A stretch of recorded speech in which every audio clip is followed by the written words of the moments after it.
In this Star Wars Outlaws news update video, I will be sharing with you some possible future content and a bunch of stuff that was cut from the final game. I have made some very exciting discoveries and I can't wait to share all of them with you. Before we do take a look at everything though, make sure you do subscribe to this channel so you won't miss any future Star Wars Outlaws news updates. Firstly, I want to share some important context before some people take what I share in this video and run away with it, and it creates a bunch of crazy conspiracy theories. So almost everything that you see in this video was made during development and was cut in development and never came to fruition. It's not close to being done, it's not going to release as future content. They were scrapped ideas, placeholders, things like that, which are just fun to look at and examine. This is not abnormal. This is not specific to Star Wars Outlaws. This happens to every video game that is ever made and released. So I'm going to try and do my best to give as much understanding for the various things I've found as possible, but you should still take things with a grain of salt, even though they are actually in the game's files, because my interpretation of said files could be wrong. I just want to temper expectations because there are going to be things in the files that people wish did come with the final version of the game that didn't, and I don't want people taking this and spreading it as this feature is coming in a future update, or why didn't they release it finished when they did release it finished. It was cut for just various reasons.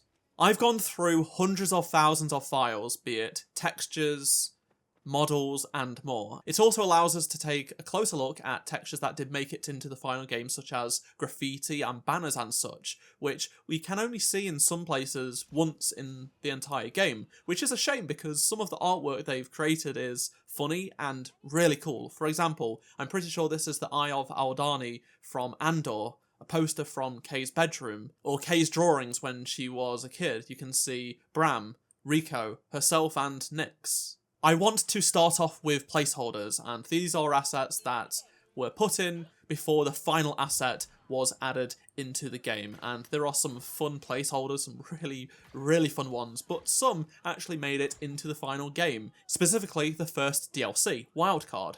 So on screen right now you can see the Datamined entries for locations in the game, and Wildcard added a bunch such as the Morenia and Thordan's personal bunker. The Morenia previously had this image of the gate on Tashara with the text Morenia over it. That was the placeholder in the game files. However, Thordan's personal bunker does indeed have an actual image of what we see in the game right at the end of the Wildcard DLC, but it has the Thordan Vault placeholder text over it. Hopefully that's fixed in a future update. This is just a simple oversight that I thought was funny. One of the characters that we meet in Wildcard is called Xana, and whilst she doesn't actually have a databank entry in the lore screen, she does have a placeholder in the files, and it's Tika's portrait image from the databank with the text Xana on. I found a file relating to Babu Frick, the character that we first see in The Rise of Skywalker. Likely this was a placeholder probably on Kijimi, that's where he's based in The Rise of Skywalker,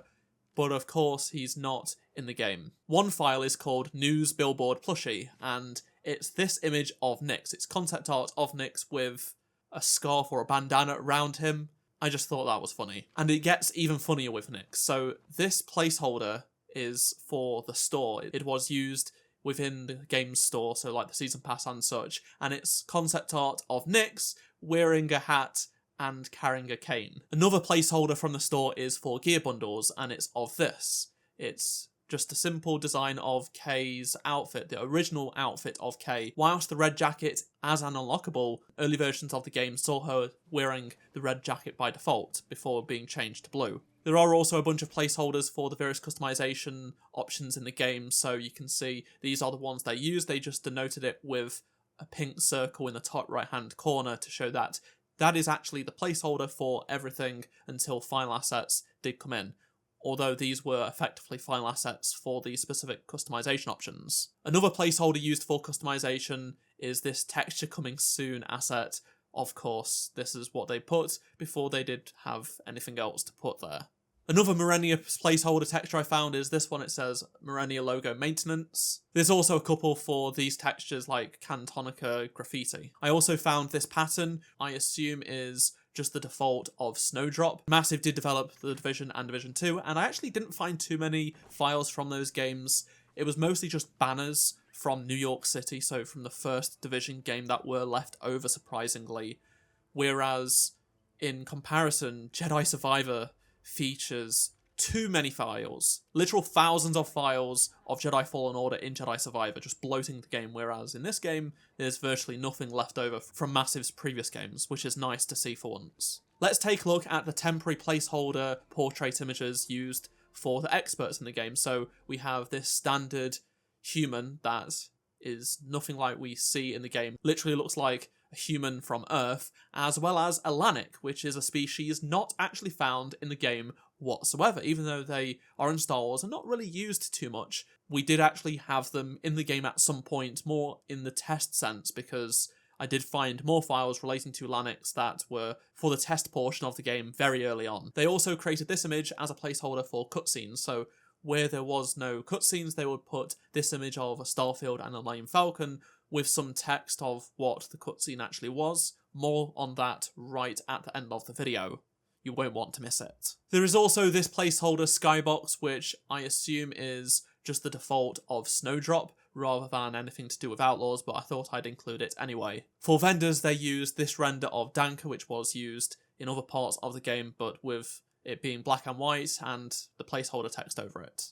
Rico was originally called Vorda. That was her previous name in early iterations of the game, because there are files that are used in the game for Rico that are titled Vorda rather than Rico. The same can also be said for Jalen, who is called Jarok in the files as well. Even this portrait image is called Jarok rather than Jalen. Here are some other icon placeholders that I found, which is just simple text. In the game, there are a ton of icons all over the place, and they all sort of follow the same style. They are simple but detailed, but not too detailed when viewed from a distance or when they are small, and it looks great. You can tell who they are. For example, it's clearly K and what the icon actually is. Let's take a look at some earlier iterations of icons. So they are more detailed and lack shading, so from a distance they won't read as well. What's interesting though is that some of the props did change before they did get final designs for props. For example, you can see the blaster being the A180 as seen and used by Jyn Erso in Rogue One, as opposed to K's blaster. You can see the Wookiee bowcaster or the Blurg, which are not weapons found in the game, but the DL-18, which is in the game, although you can't actually use it. You can sort of tell that all of these icons were just replaced with better ones later on in development. The speeder icon can also be found here, along with an Imperial speeder, which we see in the game, but also a speed that is not in the game, I don't think. More on that later on in the video. There are also these dialogue icons, which I don't believe are in the final game either,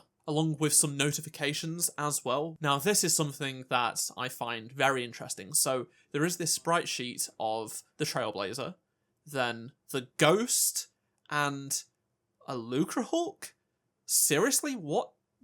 How does this even make sense? The Ghost and a Lucrehulk cannot be found in the game whatsoever. The file name is the UI sprite sheet Space Hood, so I have to imagine these were placeholders. It is very interesting that they decided to use the Ghost and a Lucrehulk.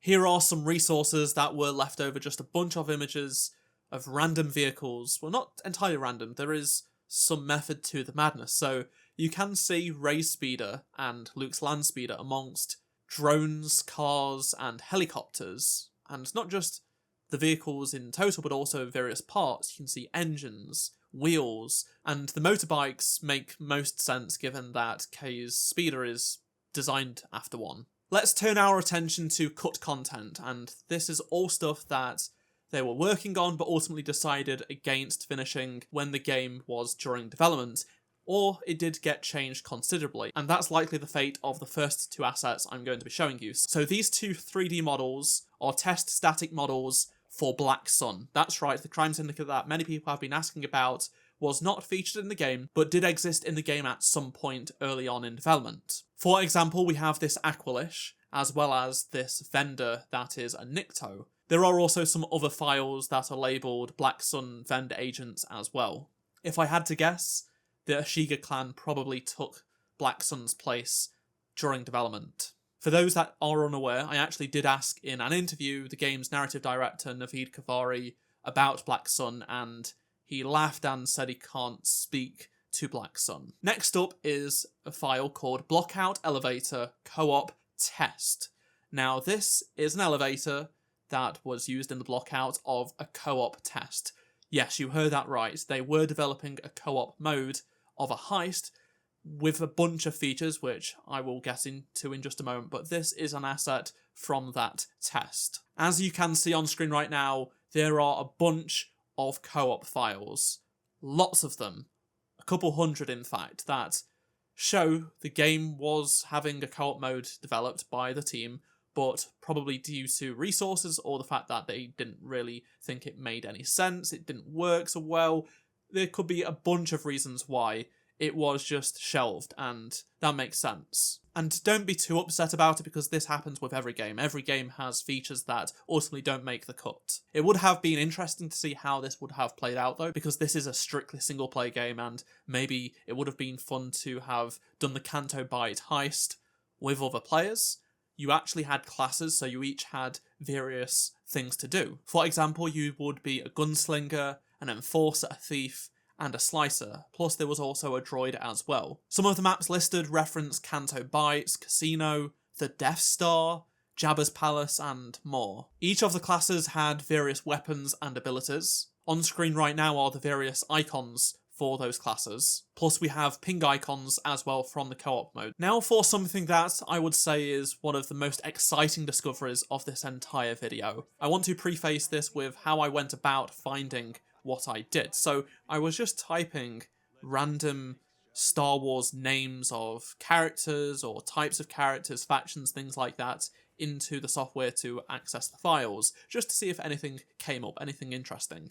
And that's how I discovered a lot of the stuff in this video. And when I searched Jedi, it brought up a character I did not expect to see at all. Baylan Skoll. That's right, he has a file in the game.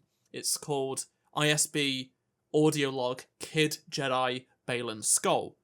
And I've been trying to access this, I could not whatsoever. Based on the file name, it is some sort of audio log, a voice line that discusses Baylan, the character from Ahsoka, but as a Jedi when he's a kid. Obviously this game is set before the Mandalorian era and came out after Ahsoka. Based on other files with the same naming convention, it appears that it would have happened on the ISB base when you are infiltrating it with Rico in your ear telling you how to get through it.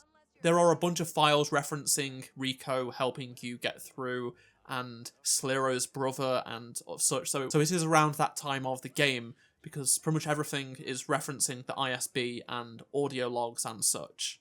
Though I'm not sure if these made it into the game, I can't find any reference to this Baylan one at all, so it might just be an NPC voice line that's used once and no one has heard it so far, or that it was cut, potentially because they decided they need to save this in case things ever change later down in the line with Baylan's story. Now we know Baylan's story is going to be continued in Ahsoka Season 2, it makes sense. Though it would have been so cool to have had this, an awesome character, even if it is simply just a reference to him in a voice line. Next up, we have test content. So this is stuff that the developers used when they were starting out the game from the very beginning, and these assets weren't used in the final game or for much longer at all. They were simply just to get the game up and running, to get a general idea of what the game is, so it can start being played very, very early on. The first 3D model I'm going to be showing you is also from Ahsoka, and this is the Ghost. That's right, Hera's ship, and it is specifically the Ghost because it has the Phantom 2 at the back. This file is called Dev Open Transport Ship, and as you can see, it has the text only approved as dev asset. This means it's only approved to be used as a dev asset, not in the final game.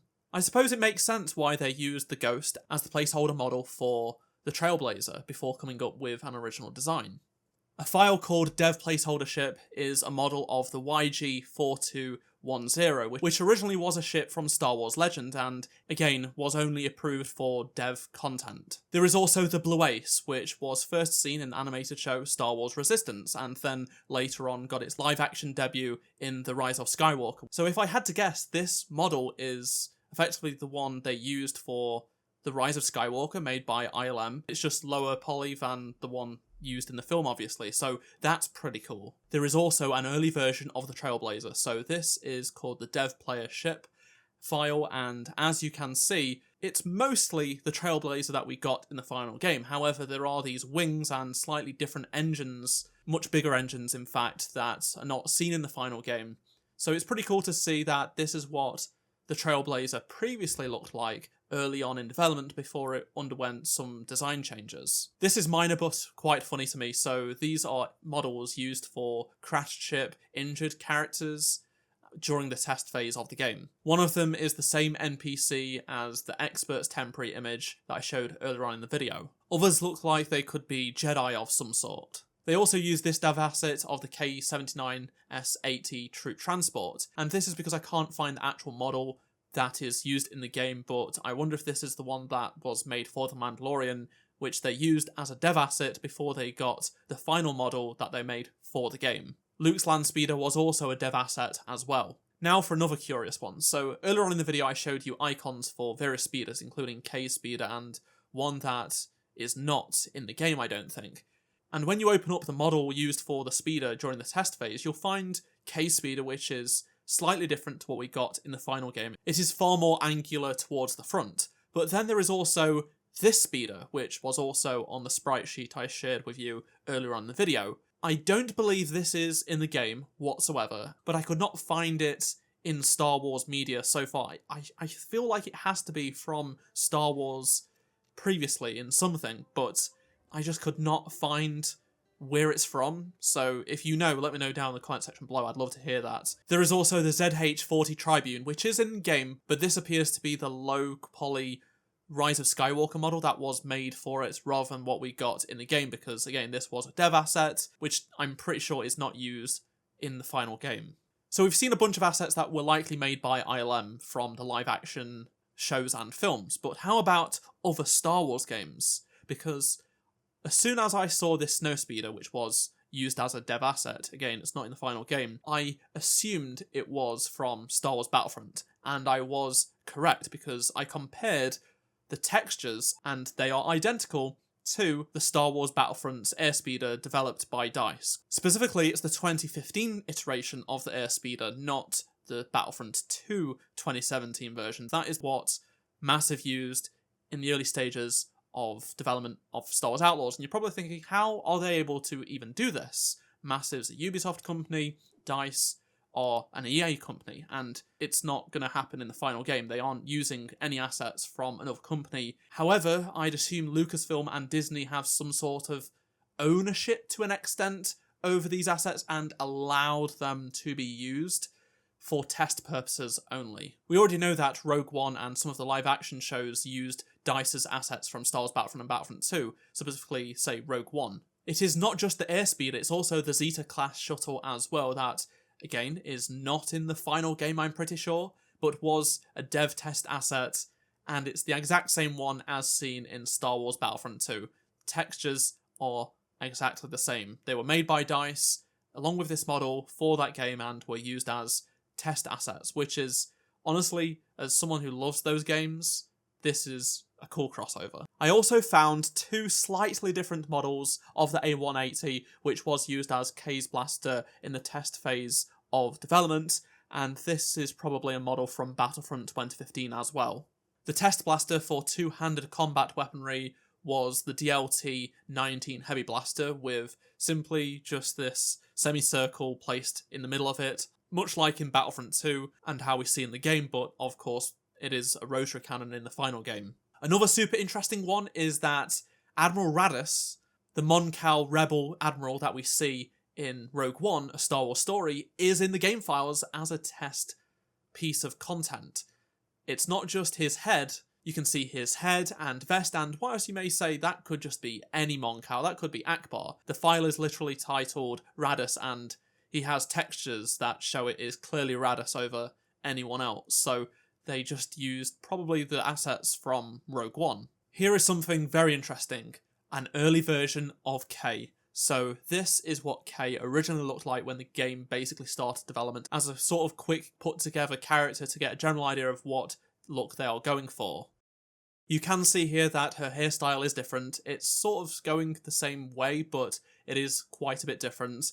Her face is also different. This is well before they cast Umberlee, who played Kay in the final game. Her outfit is also a little bit different. It reminds me more of Cal from Jedi Survivor, his outfit in that game, as opposed to what we actually got in Star Wars Outlaws as final version. We also have textures of her outfit which show it was mostly brown. There is also a test file of ND, and this is what ND5 first looked like. So he is a B1 battle droid body with a completely original droid head. I don't believe we have seen that in anything in Star Wars so far. It's more reminiscent of the droids that we have in the game that don't actually have a model name yet. They're just called hired guns in the files. The droids that are used by the syndicates to help them out. Though, again, it's still different enough from this, and it's pretty cool that this was what ND5 originally looked like before it became a super cool BX Commando droid with a trench coat. I also think they may have used a protocol droid at the same time as well, or maybe it was just used as a background NPC, because there are protocol droid files and textures that were used for this test phase along with R4, the droid from A New Hope. Next up is a probe droid model, which is an ID-10 droid, as opposed to the Viper droid that we see in the game. So ID-10s were seen in Star Wars Battlefront 2, that's where they were first pictured, and it is Dio, Iden's droid. But it was also used in the Obi-Wan Kenobi show and Vader Immortal, among other things. So I'm not 100% sure if it is a model from Battlefront 2. I don't think it is. So it might have been from, say, Vader Immortal or Obi-Wan Kenobi. I now want to discuss something that is going to be a highly sensitive and controversial subject, which I want to make sure people don't get twisted. So, before the game came out, Massive were clear that there would be 0 microtransactions at launch. And even to this day, as of the end of January 2025, there are no actual microtransactions in the form of currency in the game, but there is now the ability to buy some skins in the game with real money. And in the game files, there are a bunch of files relating to currency, and these images show that. These currency packs, which display a crystal very similar to what we see in Star Wars Battlefront 2's microtransactions, and they all have different coloured backgrounds, and there are also some other files that have different currency amounts from, say, 100 to 2000. There's also this currency welcome pack that includes crystals and a trinket. More on that in just a moment. So there you have it. Even though the game did not launch with microtransactions or a currency that you spent money on, there were plans originally to have the ability to spend real money on crystals that you would then use to buy various things in the game. Thankfully that is not the case, and they did a good job actually not launching with this. I can't predict the future, and there's nothing to completely rule out the fact that they would implement the ability to spend real money on currency later on, but based on the fact that you are able to buy cosmetics with real money, it doesn't really make sense for them to add an extra currency. It doesn't seem like they would do anyway. But we need to talk about future content now, because it does actually relate to cosmetics and stuff. So you remember that welcome pack image I showed you, right? The one with the crystal and this weird looking trinket that's not in the final game? Well, it is in the final game, kind of. It has its own UI image, and it's grouped up with all of the trinkets that are actually in the game. So I'm not entirely sure if there is a model for it or anything like that. I couldn't really find it, but it was certainly there at some point and could potentially be one that shows up in the future. The reason I say that, it has some text in its naming convention that suggests that it is something that could pop up in the future. So it has the tag UCL04, and UCL denotes Ubisoft Connect, either rewards through Ubisoft Connect points or the Ubi Plus program with their rewards. So there is a possible chance that this does show up, or this was a previous reward. There is also another trinket that I found to have a UI image, and it's the Shock Prod. So this is K Shock Prod, but turned into a trinket, and I can't find any reference to this online whatsoever, so I assume this is one that was either cut or could potentially come later down in the line. But what I will say is this one's a little bit strange, because whilst this specific image of the trinket that's used in the customization menu, so this UI image, is titled shockprod, there are a bunch of files with chockprod, meaning a developer mistyped those files for this trinket. They put a C instead of S. So, yeah. That could be on purpose, though, potentially. Going back to currency, and I did find these store images, so these were to be used in the game store, and they were called large mech. I don't know if that means large mechanical parts, maybe? Potentially this was another currency that you'd be able to buy, sort of like scrap, and you would then use it to buy other stuff in the game, not necessarily cosmetics. I don't know, so like ship parts and stuff. There are other files with the MTX tag called parts cache ship and parts cache speeder, so maybe you'd be able to use real money to purchase parts that would inevitably buy you upgrades rather than playing the game. Of course, these could appear in the game in the future, or they may never at all. I also found this placeholder icon for A Pirate's Fortune. It was just simply listed as DLC 2 before A Pirate's Fortune's name was finalised, and this icon would have been used in the Season Pass menu that shows you all of the content included. A quick fun fact is that a few of the files relating to A Pirate's Fortune actually have A Pirate's Life in the file name. So that's either the code name, original title, or a work in progress title for this DLC. Furthermore, I did find the same style of image, so these tiles that are used in store packages, for example, like the Season Pass, and there are 4 of them, of the 4 planets in the game: Akiva, Kijimi, Tatooine, and Tashara, and they're all called Intel, then the planet name, thumbnails. Now we have these tiles as well as some large images for the store, which led me to go and dig into them even more, so I took a look at some related files. I had a hunch that if you bought these, you would then have things on the map for these planets revealed, intel, vaults, that sort of stuff, and I'm pretty much spot on based on some scripts that I was looking at. You can see these files relating to those planet intel things do list various locations. They have the IDs for, say, the Crimson Vendor back alley or the Ashika Vault. It would effectively just show you intel on the map that you haven't found if you spent money. This is something that Ubisoft have done on their other games, but at this moment in time, it's not in Outlaws and may never come to Outlaws. It may just be an idea that they decided not to go through with, at least at launch. Who knows if it comes with, say, the second DLC or well after that, but this is something that's left over in the files at this moment in time. Another thing I want to mention is a bunch of store images for cosmetic packs that you can't actually buy yet. So in the game right now, if you go to the store, you can see the Hunter's Legacy bundle, the Ronin, and the Forest Commando packs, and they have these really cool images. But what if I told you they actually did images for tons of bundles? Whilst all of the cosmetics I'm going to be showing you in these images are already in the game, you can earn them simply by playing the game or purchasing the Ultimate Edition of the game and things like that. They're all pretty cool and do indicate that all of these cosmetics will be purchasable with money at some point if you don't want to spend the time doing them in-game. It doesn't really make much sense, or they just decided to do away with that idea. So, for example, here is the Kessel Runner bundle, so it includes the pre-order bonus content for the Trailblazer and the Speeder, as well as the Han Solo and Chewie outfits for Kay and Nix. This would allow the pre-order items to be available to everyone who didn't pre-order. They would just have to spend money on them. They also did the same with the Lando-inspired pack, which you can purchase with the Ultimate Edition or the Ultimate Pack. Interestingly, they have also done the same setup for the rewards that you get by meeting the excellent reputation, max reputation with each of the criminal syndicates. So here is the Crimson Dawn one. The Ashiga clan and other parts of the game include the Hoth appearances, so Princess Leia's Hoth outfit and such, and yeah, these are store images for it.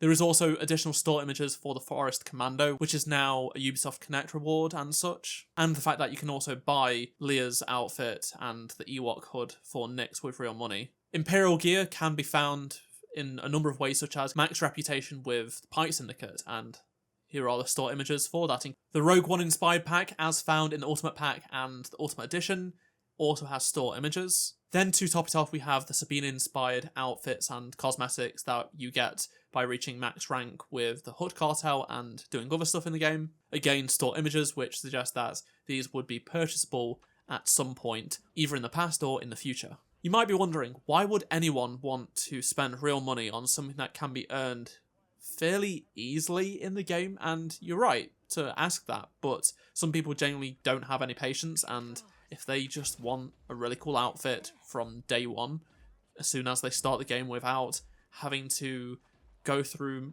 maxing out the reputation, doing all that sort of stuff, aka playing the game, then the option being there for them isn't hurting anyone, really. I don't necessarily agree with it, but it's not a multiplayer game, and it's not like it's exclusive content you can't earn in the game. Now, this isn't content per se, but is something that I want implemented. So in the settings menu, you go through the settings and a bunch of them will have preview images to show you what that setting does. I noticed in the files for the menu that has a bunch of UI tweaks that you can do, all of the preview images for the settings, on and off, stuff like that. All but one of them are in the game. The one that isn't in the game is this binoculars effect. So we have normal, how it used to be back in the day when the game launched, and off.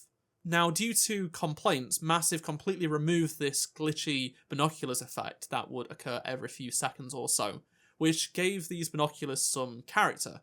I was disappointed they completely took it out of the game with no option to change it. I asked in my video when I covered that patch to implement a toggle like this, and in the files they have settings, images, preview images for that setting of on or off. So maybe, just maybe, they'll bring it back as a setting. That would be nice. Or for whatever reason they decided to scrap it and it will never be a setting, they just removed it completely and it'll stay that way. Which is a real shame because there are preview images for the setting, so they definitely did think about it. Now let's take a look at some files relating to DLC 2, A Pirate's Fortune featuring Hondo. Now, this is still coming out in spring of this year. We don't have any more details on this DLC at this moment in time, and there are a bunch of files that reference DLC 2, but ultimately it's stuff that already came out in the form of the Christmas scarf for Nyx. That is listed as DLC 2. However, I did find a bunch of files that you can see right here that relate to ship upgrades, I think. So we have Ion Shield Generator, Ion Shield Incapitation, Landing Icon Override, Override Fake Lock-On, Progression State. Now, all of these could just be placeholder names for upgrades that the Trailblazer has already in the game, but I don't think they are. I don't think they are anything to do with the first DLC or anything. I could be wrong here, but this is just me speculating that maybe, just maybe, there will be more upgrades for the Trailblazer, or it's going to be a mechanic that's needed for something in DLC 2. There is also a DLC 2 file called Hood Space Rakana. Now, I could not find any other references to Rakana. If I had to guess, Hood Space Rakana indicates this is something that will display on the game HUD in space, potentially to do with Rakana, whatever that is. Is that a new planet? I don't know. It's possible it's going to be a new location that we are going to be exploring in the second DLC, but that's just me speculating. Don't take this as fact because I don't know. I'm just assuming a lot based on the file name. It may be a leftover, it may even be relevant to something that's in DLC 1, but it's listed under DLC 2 for some reason, but there aren't many DLC 2 files, so that's why I'm including it. Some of the other notable files referencing DLC 2 include player upgrades, weapon modules, which suggest that we would upgrade our blaster even more in DLC 2, but again, pure speculation. Now for a big bonus for those of you that made it this far into the video, and I've got to be cautious about showing it because I'm not sure if I'm allowed to, so I'll start off with this. This is the cinematic placeholder for early in the game when they were developing it. Like I said earlier on in the video, they had this background made with the Lion Falcon, and then Helix, which is the project codename. Project Helix was the name of this game. That is the original logo. And when I found this, I did not expect to find what was next. Seriously, I could not believe my eyes. I can't show you, I don't think, due to copyright reasons. That's why it's blurred. Because in the past, I previously showcased, before the game came out, mind you, storyboards of the game that artists who worked on the game published online. I also reshared them and got a copyright notice from Ubisoft for sharing them, even though the artist publicly shared them. But anyway, so if you look through the files, you will be able to find fully storyboarded cutscenes, all hand-drawn. They look absolutely fantastic. They are virtually identical to what we got in the final game, complete with text-to-speech. I speak for the Hive. I think that's our cue, Nyx. But the stuff that interests me the most is the fully raw filming they did for the game. The final cuts that they used for the motion capture. even including the very final cutscene of the game, which is so cool to see, to witness that with the actors actually doing that. Wow. It even includes them speaking as well, which you would not necessarily expect. Where do we go next? Anywhere we want, Andy. Some cutscenes even contain a combination of both the fully mocapped, filmed stuff alongside the storyboards. And it's not just from the main story either, it also includes the cutscenes from the first DLC, Wildcard, and even some test footage where Vale is used as a stand-in, and it looks quite funny. So if you do have the PC version of the game, I highly recommend sifting through the files. They are there, you can find these, and it looks so cool. I'd love to hear your thoughts on anything I've shared in this video, so please do let me know down in the comment section below. Which of these discoveries are you most excited about? Let me know. And I will do the same sort of video when DLC 2 does come out, so stay tuned for that. I hope you enjoyed this video, and if you did, please do drop a like to help support the channel. Subscribe so you don't miss any future Star Wars Outlaws videos, and if you did miss any of my previous videos, click on the playlist on screen right now, and I shall see you in my next video. Goodbye.